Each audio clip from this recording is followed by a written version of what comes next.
Friends in the media, ladies and gentlemen, good afternoon. Wala si Tamba. Kompirmado na mga kababayan, wala si Tamba sa speech na to ni Marcos Jr. Bukas sibak na tong mama na to. Naku, parang totoo tayo mga bali-balita sa social media na tatanggalin na bukas itong si Martin Romualdez. Kasi wala itong si Tamba dyan sa departure speech nitong si Marcos Jr. dyan sa pagtulak niya papuntang Cambodia. Pero bago natin pag-usapan yan, isang like at isang subscribe. Alam nyo na masaya na tayo dyan. Sa mga gusto sumali sa ating community, join button, nandyan lang sa baba. Ayun na nga mga kababayan. Pakinggan natin dito sa video na to ang talumpati nitong si Marcos Jr. at papasadaan natin na mabilisan itong interview nitong si Janet Garin dito kay anong pangalan nitong reporter na to? Kalimutan ko. Si Edwin Gao. Mamaya na yan. Unahin na muna natin itong departure speech nitong si Marcos Jr. Panoorin natin ito mga kababayan. Pambihira Ano kaya pinag-uusapan itong dalawang unggoy na to? Sabi siguro, anak, ikaw na bahala sa House of Representative Bantayan mo yung tito mong sintusin. Bantayan mo si Bonjing baka gumawa na naman kalokohan.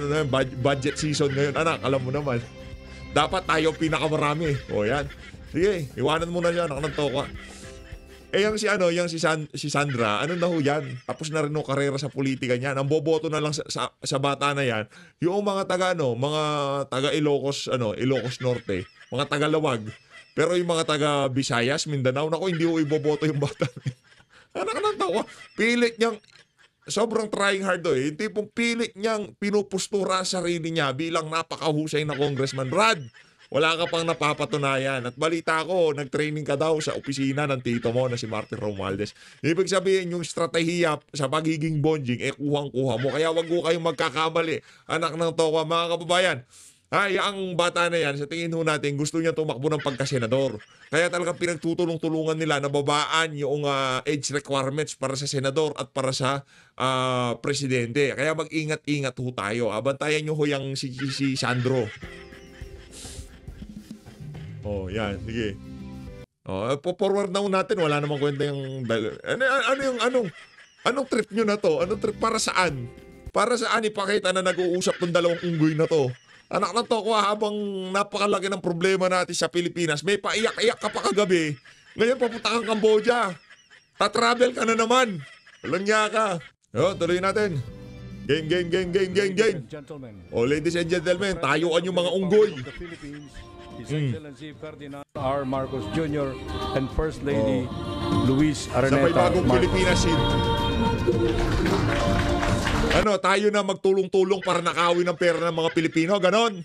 Anak ng tawa, nagtulong-tulong talaga kayo, mga walang niya kayo. Bakit walang shake hands, walang congratulations sa mga bisita. Hinahanap ko si Tamba, nasa si Tamba, ilabas niyo si Tamba. Thank you, Secretary Luke Bersamin. Please be seated. Luke Bersamin. Kasi nag-aaway-away sila ngayon kasi yung mga taga-House of Representatives, pinipilit nila, nasa NEP yan. Wala kaming problema dito sa House of Representatives. Kumbaga, bakbaka na talaga. Sila na nag-aaway. Hindi nyo ba napansin mga kababayan? Etong si Janet Garin, sinasabi nila? Ang narrative nila, nasa NEP yan. Hindi kami ang may kasalanan. Yung mga Ghost Project nasa NEP, nasa National Expenditure Program, yung binigay sa amin dokumento, nandun. Hindi ilinabi yan ng mga congressman. Programa yan ng pamahalaan. Yan si Garin, di ba? Yun ang narrative. Nagalit si Bersamin ngayon. Nagalit. Sabi ni Bersamin, linisin nyo muna, bakuran nyo. Bago nyo kami banatan. Anak ng toka. Naghahalo ng balat si Tinalupan. And all Sino ba the nananalo? members of...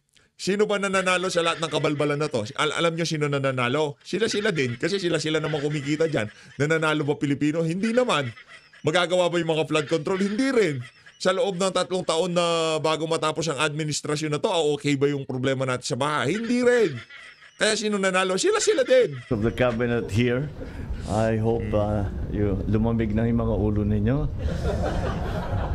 But I will have to just say that I perfectly Patawa na naman si understand Unggoy. why you are feeling Basta na. a little... Sino ba nandyan? Si Vince Dizon. Si Vince Dizon, yung sa dulo, si Boying Remulla, si Bersamin, Tapos yung si Gatchalian, ito, nandito si Gatchalian. Ito, hindi ko na inaano. Ito. Nandito si Gatchalian. Wala si Martin Romualdez. Si Kokak nandyan. Unjustly beleaguered. The Pasay City Lone District Representative Antonino Calixto and the AFP Chief of Staff Romeo Browner Jr. and the Major Service Commanders, Acting PNP Chief Police Lieutenant General Jose Melencio Nartates Jr., Philippine Coast Guard Commandant Admiral Ronnie Hill Gavan, Pasay City Mayor Imelda Calixto Rubiano, and of course our First Lady Lisa Araneta Marcos. Nagpapaka-teenager tong dalawang unggoy na to eh. Friends in the media, ladies and gentlemen, good afternoon. Wala si Tamba. Kompirmado na mga kababayan, wala si Tamba sa speech na to ni Marcos Jr. Bukas sibak na tong mama na to. Pero pagka sinibak yan si Tamba, mas malaki ang magiging kaguluhan, di ba? Alam ka namang ganun-ganun na lamang, di ba? Nakita nyo yung mga congressman na talagang gigil na gigil sila sa pagsuporta. Yan si Richard Gomez. Binoto pa yang si Martin Romualdez. Alam nga naman ganun-ganun na lang ang laban. Alam nga naman magkakalaglagan, siya lang malalaglag. Kasi pag napalitan ng House of Representatives, yung Speaker ng House, mapapalitan ng appropriation. Mapapalitan yung mga major committee chairperson dyan sa House of Representatives. Pag nagkataon, pagka sinabi ng bagong APRO chair na ilabas ang small committee record, sino pa pipigil? Ilabas lahat ng dokumento kaugnay doon sa GAA 2025, sino pipigil? Ilabas yung mga dokumento doon sa BICAM, sino pipigil? Wala nang pipigil. Kasi yung speaker na bagong speaker na ang sasalansan sa mga bagong kaganapan dyan sa House of Representatives. Excited na ho tayo bukas. Ang daming mangyayari ha. Hindi lang ho dyan sa House. Maging dyan sa Senado. Yan. Abang ho tayo. Tayo dito mga meron. Hindi ho tayo politiko. Hindi ho tayo PR ng kung sino-sino. Okay? Hindi ho tayo dito kumbaga. Tayo para sa sambayan ng Pilipino. Malinaw ho yun. Kung dito, kahit nakaalyado natin, kung nakikita na natin na medyo dispalinghado na, sasalita tayo. Alam na natin falsipikado, isusugar ko pa natin. Hindi ho tayo para sa Pilipino pagka gano'n, di ba? Kasi si Tatay Digong mismo, sinasabi niya, kung may mali ako, banatan nyo ako. Tatay Digong na ho yan, ha? Ngayon, kung tayo, magiging parang patron natin itong mga walang yung politiko na to na pinapaikot-ikot lang tayo, yari ho tayo para ho tayong pinklawan, dilawan, talyanista, ensaymada. Tandaan nyo yan mga kababayan. Kahit nakaalyado, kahit si Tatay Digong sabi niya kay Sas, pag may mali ako, Sas, alin man sa pamilya ko, feel free, banatan mo kami. Ngayon, ito mga sumusuporta lang kay Tatay Digong, hindi sila ha. Tapos, medyo dispalinghado na ginagawa nila, magpapakaano pa rin tayo. Pikit mata nating lulunugin lahat ng kababuyan at kabalbalan na ginagawa nila. Hindi mo mangyayari yan. Ika nga. Pagka medyo yung issue ng flood control, nako, sinasabi ko sa inyo mga kababayan. Pero wag ko kayong mag-alala, meron pa tayong pag-asa. Nandiyan pa ang Blue Ribbon Committee. Magkakaalaman na. Dapat yung si Bunuan nandun bukas kasi pagka the invitation of His Majesty King Norodom Sihamuni, I will be embarking on a state visit to Cambodia today. This visit builds on Prime Minister Han Manet's visit to Manila in February earlier this year. We have seen dynamism in the partnership between the Philippines and Cambodia across key sectors. These sectors include defense and security, trade, agriculture, heritage preservation, amongst others. So during my visit, I will discuss ways to further diversify our cooperation and strengthen our intra-ASEAN relationships and exchange by capitalizing on our complementary strengths in the face of global economic headwinds. To this end, we will discuss expanding our commercial relations and building more resilient value chains. Through intensified defense and security cooperation with Cambodia, we hope to uphold a peaceful, stable, and resilient ASEAN community. The historic friendship between our peoples dates back centuries, even prior to the formal establishment of our diplomatic relations in 1957. The connections between Filipinos and Cambodians remain vibrant and mutually beneficial to this day. In the Kingdom of Wonder, that is Cambodia, we have around 7,500 Filipinos that are there on the spirit of friendship and camaraderie from the Pearl of the Orient and contribute meaningfully to the growth and development of Cambodian society. As a reflection of our two countries' commitment to mutual growth, our countries have likewise engaged in South-South cooperation through the scholarships given to Cambodian students by the Philippines. Diyan, magaling ka dyan. Pagdating sa speech na binabasa ng ganyan, for me ako dyan, magaling ka dyan. Bilib ako sa'yo dyan. Pabasa-basa ng ganyan, magaling ka dyan. Pero sa execution, wala ka kasing bano. Dyan sa pagbasa-basa, okay yan. Pero gusto ko yung background mo ha. Ano mga kababayan, sa tingin nyo ba magbabackground tayo ng Red Velvet na ganyan? Parang maganda no? Red Velvet na background no? Tingin niyo ba mga kababayan, magbabackground kaya tayo ng ganyan? Parang gusto ko yung Red Velvet na yan Saan kaya makakabili niyan? Lalagay ko dito sa likod ko. Di ba? Para pagka nagsasalita tayo, parang pupunta tayo ng Cambodia, di ba?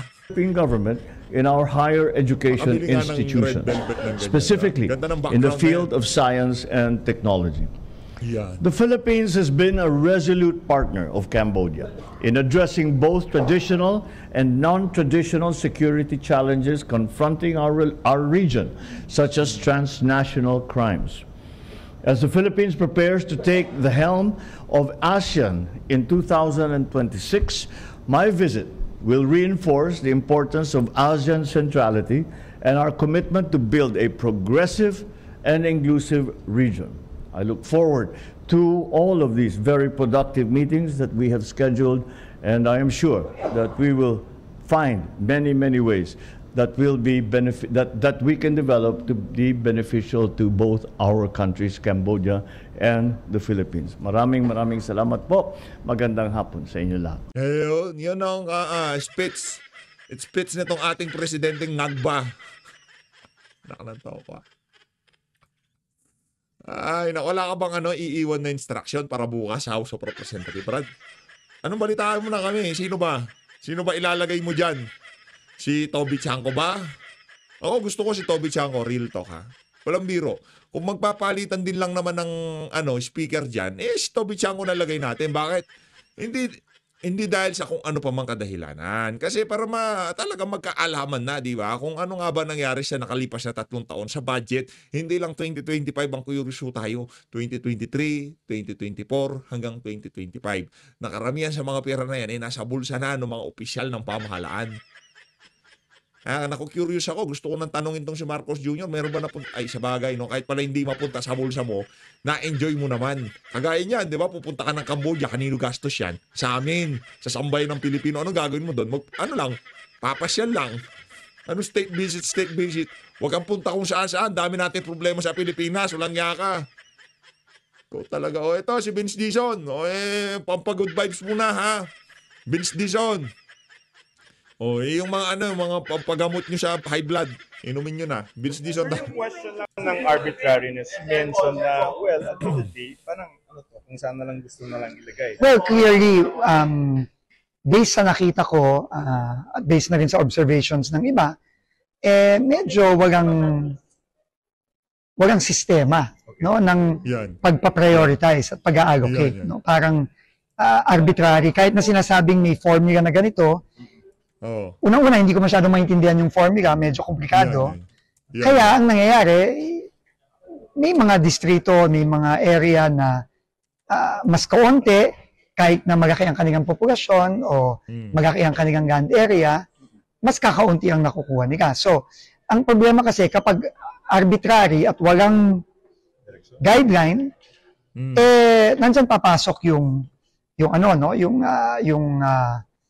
subjectivity, no, yung discretion. Hindi naman natin sinasabing wala dapat na ganon, pero dapat yung tingin ko, minimal lang. Kailangan talaga kung ang isang region, no, isang probinsya o isang distrito, nangangailangan ng mas maraming kalye, nangangailangan ng flood control dahil siya ay flood prone, dapat mas marami dun sa area na yon. So, ano lang naman yan, common sense lang Pero dito sa nakikita natin, parang hindi ganun ang nangyayari. Kaya nga, very welcome po ito na development, yung unang-una yung direktiba ng ating Pangulo na i-review, repasuhin natin, at ngayon, yung order sa atin ng Kongreso, dahil sila na ngayon ang in charge sa budget, in-orderan tayo ngayon ng Kongreso na revisit, revise, at kung kinakailangan, baguhin, bawasan ang budget ng DPWH. Flood zones, meaning scientifically based. So, kagaya yan, no? Flood control. Ang sinasabi ng ating mga kongresista at nakita din natin as my own personal observation sa few days ko dito sa DPWH, parang ang walang pagpaplano sa kung saan dapat ginagagay ang mga flood control projects. Okay, totoo na halimbawa ang Bulacan, yan, flood prone yan. Dapat talaga yan, may flood control. Ang problema naman sa Bulacan, at nakikita din natin sa ibang lugar tulad ng Mindoro, hindi tama ang pag-implement ng mga proyekto. Maraming ang budget, maraming ang project, pero yung implementation ng mga project, either guni-guni or substandard. Pero meron namang mga area, halimbawa yung kanina kausap ko po, yung mga taga Maguindanao, na alam naman natin, a heavily flood prone area in Mindanao, dahil yan, nasa Central Mindanao, yung tubig dyan lahat bumabagsak, napakaliit naman ng budget. No? So, kailangan talaga ayusin ito ng mabuti. So you're okay with the proposal na pag wala yan sa NOAA, 1 million flood control, wala hindi yan flood... Okay po ako doon. No, maganda po yung suggestion ni Chair Mika Swansing ng ating Committee on Appropriations. Kasi yon base sa science No? At yung science credible. No? Hindi yan hindi yan hula-hula. No, ang Project NOAA, napakarespetado niyan, galing yan sa UP. Kaibigan ko si Dr. Mahar Lagmay ng Project NOAA, at alam talaga nila kung ano ang mga areas na flood prone. May mga red zones, yellow zones. Ngayon, ang sinasabi ng ating Kongreso, papayagan lang natin ang flood control for 2026 para sa mga red zone. At yan ay welcome yan na suggestion. That's your direction. At isa sa mga pag-iisipan natin yan habang rinirepaso natin itong budget ng DPWH. Makakalbo yung mga district budgets. Marami namang nung nakaraan Kakayangan doon, marami naman nung nakaraan na nakaraan na mga project na ongoing pa In fact, merong mga nakita na tayo na either ghost o unfinished o substandard. Unang-una, kailangan ayusin 'yon. 'Di ba? Para sa akin, yun ang first order priority. Lahat ng nakita nating ghost, lahat ng nakita nating mga substandard at incomplete, kailangan yon tapusin, ayusin. So for 2026, para sa akin, yun dapat ang mas priority. Yan.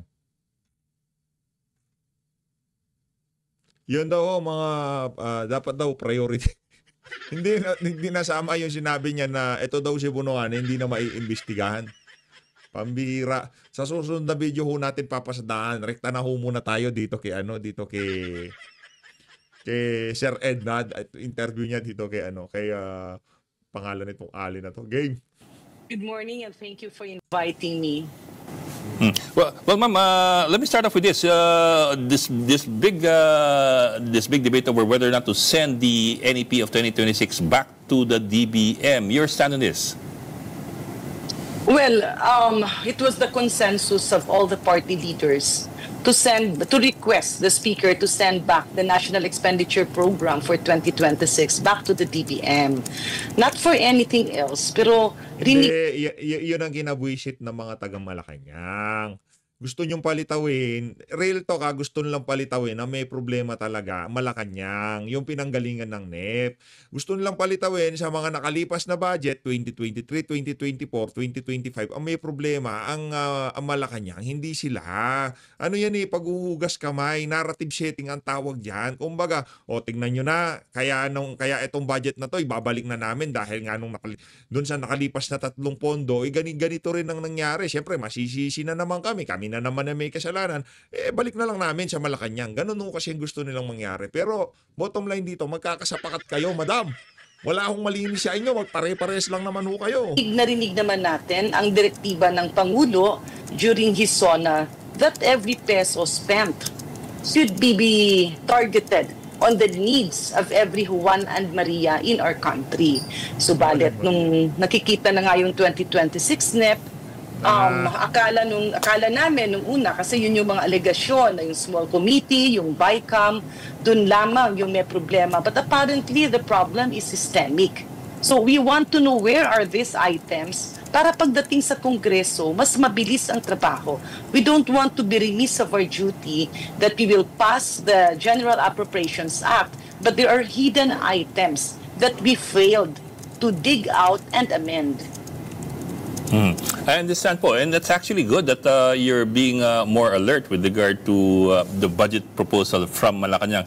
Pero I suppose this is not the first time that this problem has cropped up or that this problem has been there. It's just that ngayon lang ata nabigyan ng pansin ng Kongreso na yung mismong NEP na binibigyan ng Malacanang o ng at least ng executive, kung hindi butas-butas, doble-doble. I mean, what also accounts for that? Bakit po ngayon lamang ang Kongreso talaga nagmamatsag doon sa NEP? I mean, I don't think it's the first time. Just to be clear, no, we are not targeting Malacanang. We are returning it back to DBM. Pagka binalik nyo sa DBM yan, automatic na yun. Kayo naman, oo.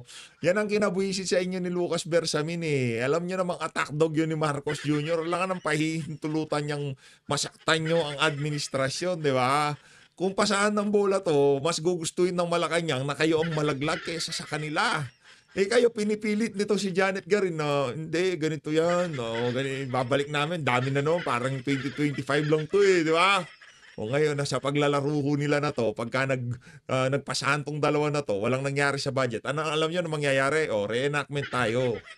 I-re-enact natin tong buwisit na 2025 budget na to na kung saan napakaraming problema. Yan din naman ang gusto nila eh.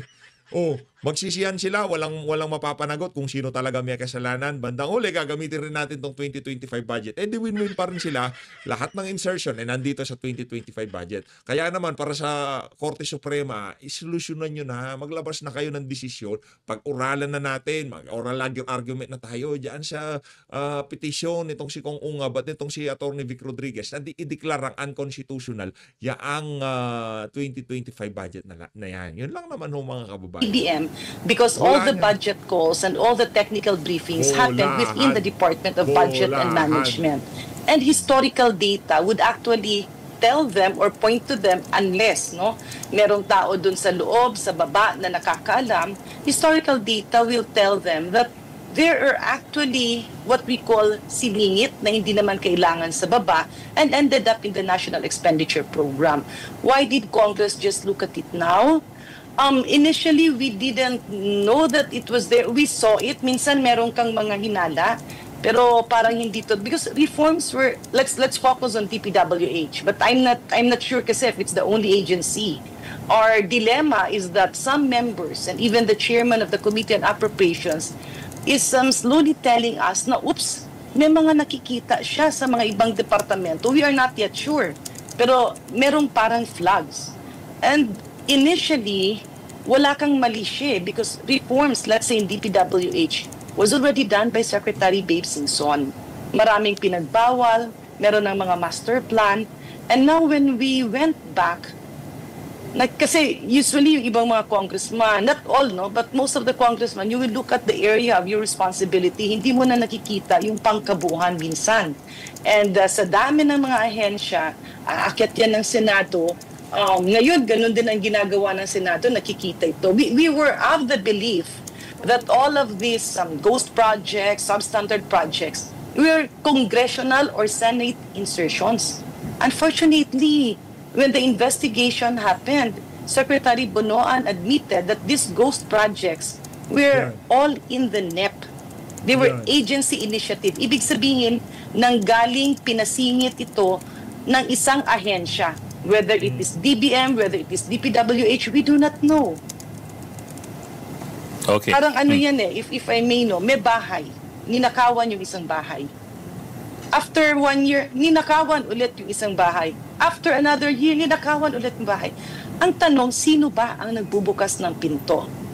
Because we need to solve this problem. Sino nagbubukas ng pinto? Yung yung mga taga House of Representative. Diba? Kasi kayo last touch eh. Pagpalagay na natin, maraming singit. Diba?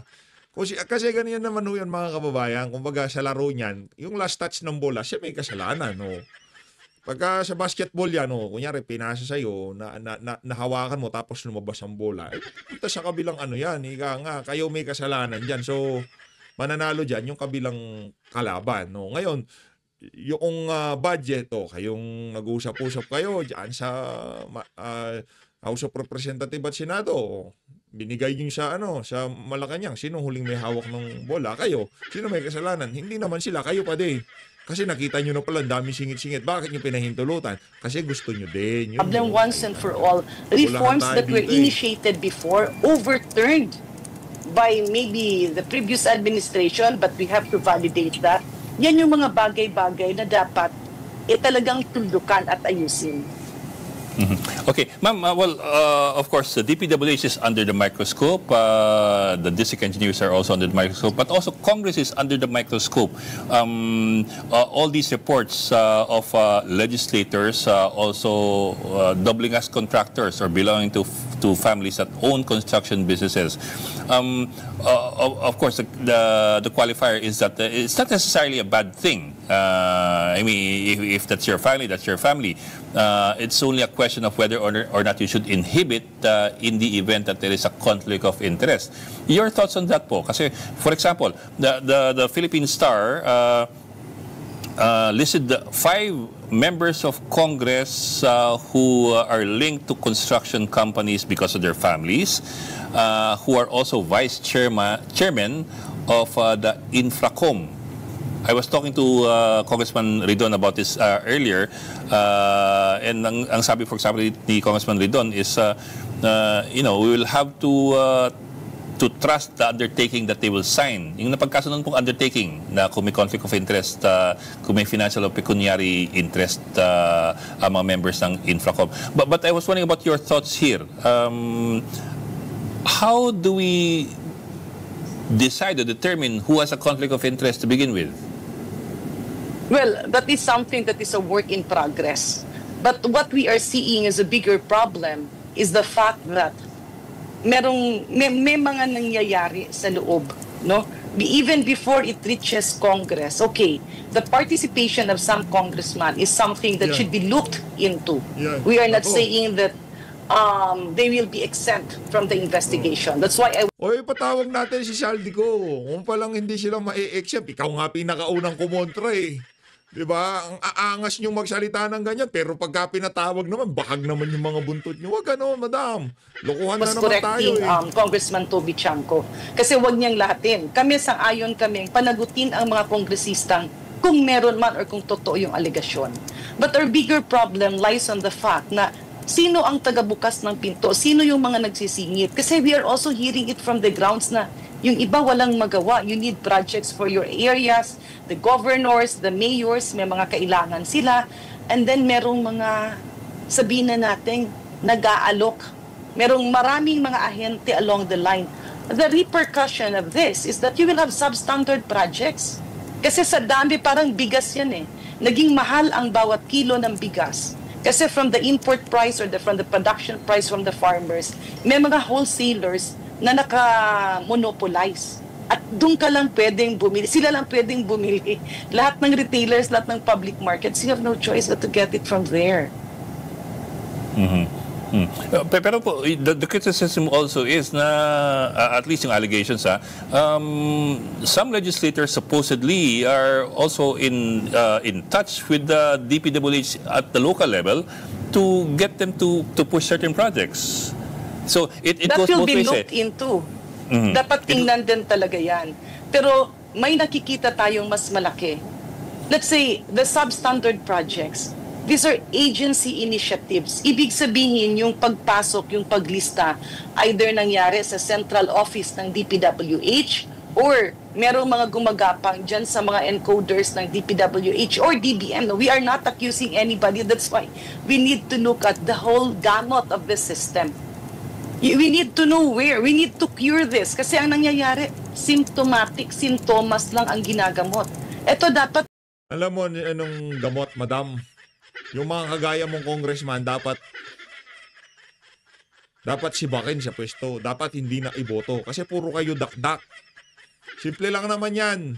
Kung gusto nating masolusyonan, alamin natin kung anong punot dulo ng problema na to. Ipapaliwanag natin kay Zaldico kung bakit tayo umabot dito sa sitwasyon na to. Siya ang apro. Siya ang tinuturo ng lahat-lahat ng ebidensya papunta sa kanya tapos magka-iimbitahan ko kontra ka? Gamutin talaga dun sa cause, the root of the problem. Okay. Okay. Maraming salamat for your time. Iloilo versus Cong. Ayun na nga, mga kababayan. Okay. Maraming salamat to. Dito na unahan tatapusin ang ating reaction video. Maraming salamat. Mag-ingat to kayo lahat. Malinat ng Pilipinas. Saludo. Maraming salamat.